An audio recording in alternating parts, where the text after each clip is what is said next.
Abraham dit à son serviteur, tu iras dans mon pays et vers ma parenté. Tu prendras une femme pour mon fils, pour Isaac.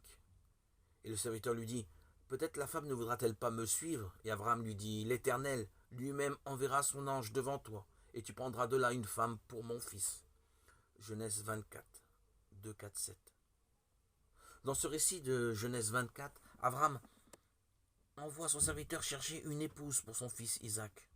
Beaucoup de leçons précieuses nous sont données dans ce chapitre au sujet du bon et fidèle esclave, Matthieu 25, 21, 23. La première leçon importante et pratique est celle-ci. Un bon serviteur doit obtenir ses instructions de son maître. Le serviteur d'Abraham est un homme d'expérience car il a le gouvernement de tout ce qui appartient à Abraham. Il est digne de confiance et sans aucun doute intelligent. Mais il n'a pas confiance dans sa propre expérience et Abraham ne lui dit pas non plus « agis selon ton propre jugement ». Quand il se demande ce qu'il faudra faire si la femme refuse de le suivre, il en parle directement à son maître et ne consulte pas les autres serviteurs. Il veut la vérité puisée à la source de la vérité. Nous aussi, nous avons accès à la vérité par la parole de Dieu et auprès du trône de la grâce. Nous avons le Saint-Esprit qui nous conduit dans toute la vérité. Jean 16, 13.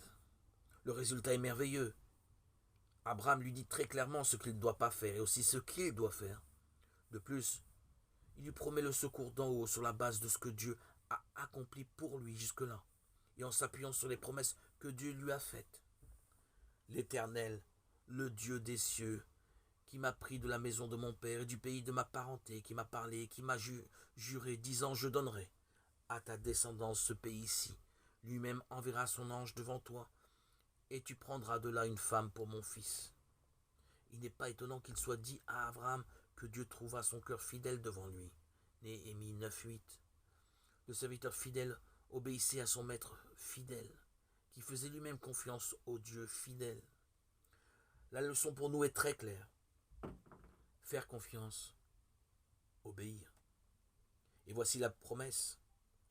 Je t'instruirai et je t'enseignerai le chemin où tu dois marcher. Psaume 32, verset 8.